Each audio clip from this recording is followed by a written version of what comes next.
canner bubbling away in their water bath. And there's just no time to stop. Now it's time to get these Concords washed off the stem and into the juicer so I can juice them.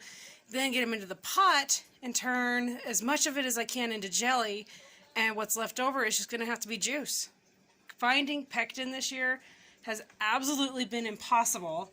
I often stock up now and then. Like, so if I go to the store and I've got extra so much money, we'll buy something to stock up on. And it happens, thank goodness, I had stocked up on at least one at one point in time because you can't find it now. So we'll make some jelly and then the rest is just going to be juice, which can be jelly later. You know, we can reprocess later, but just got to get these used up and processed so they don't go bad. This is what it looks like to be a crazy homesteader sometimes. I've got 9 jars of that Mexican tomato sauce out.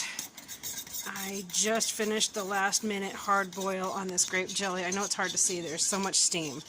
The jars for this are on rinse cycle in the dishwasher. I just turned the temperature down on this jelly so that we can get it back down.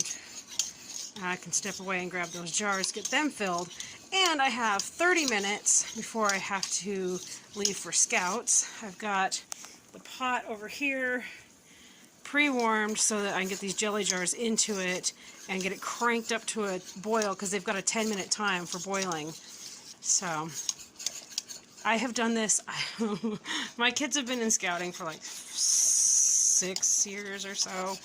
And I have done this multiple times where it's like madhouse because this time of year you've got to, it's all about the hustle, hustle, hustle to get your canned goods up and then still do what your kids need to be doing and your husband needs and Homestead needs and taking care of goats. So here's a glimpse into the crazy life of some homesteaders.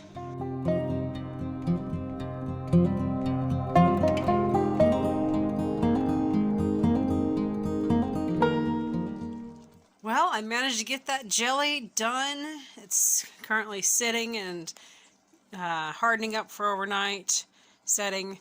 Anyway, I got dinner on the stove. I've got Italian sausage. It's just the mild, all-natural Italian sausage, 1 pound of that. And then 1.5 pounds of hamburger with 1 medium-sized yellow squash, 1 large red onion, 2 bell peppers, and actually that might be it. And I've got it pretty much, for the most part, done in this pot. Now, this is that quart jar of the extra sauce I had left over, that Mexican sauce that I was canning up earlier. So I'm going to toss that in there, stir it around. I really think I'm going to need the pickle jar too. Yeah, so I'll grab the pickle jar, because remember I put the other excess in a glass pickle jar that I kept, put it in the fridge as well. So I'm going to put that in there. It was, the kids had so much fun at Lone Scouts tonight, all of our kids. But by the time we were done, it was dark and getting chilly. So it's perfect to come home and do this. And it's kind of going to be like a tomato soup-ish. I mean, it is Taco Tuesday, so Mexican sauce with all of this good stuff. So I'm going to toss that other jar in there, and then we are going to have a delicious, warm, soupy, meaty goodness for dinner.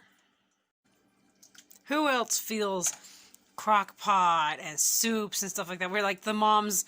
We were talking tonight at Scouts how it's been, you know, this is the time of year where you're pulling out your crock pots or your Instant Pot, which that made me think, Brittany, you were talking about your Instant Pot, and I have one. My mom gave it to me for Christmas a couple years ago, and I'm scared to death to use the thing. Can you guys, like, I can pressure can, but I'm scared to death to use my Instant Pot. So, Brittany, I might just have to pick your ear and get some how-tos and what-to-dos on the Instant Pot. I don't know, for whatever reason, it's intimidating. But I hear, I mean, people rant, you know, they rave about it all the time. Not rant, but rave. So, I mean, you'd think I could be brave and try it. Just haven't done it yet. Well, I'm going to turn the temperature on this down to a very medium-low so that I can go get my workout in. It's 9:30 at night. Yes, we are that family that has really late dinners. It's just, I don't know. I mean, I grew up like that. Well, okay, I can't say that completely. But when we lived at the ranch in Eagle, a lot of our dinners, it's after your chores are done, at the end of the day, after the animals are taken care of. That's when you finally eat.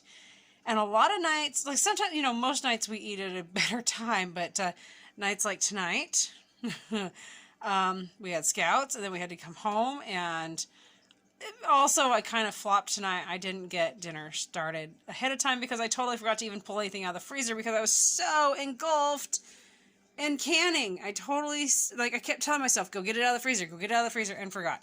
So, it is what it is. But, everybody's been snacking. They've had cheese sticks and fruit and stuff like that today, so nobody's starving. But, dinner is going to be super good.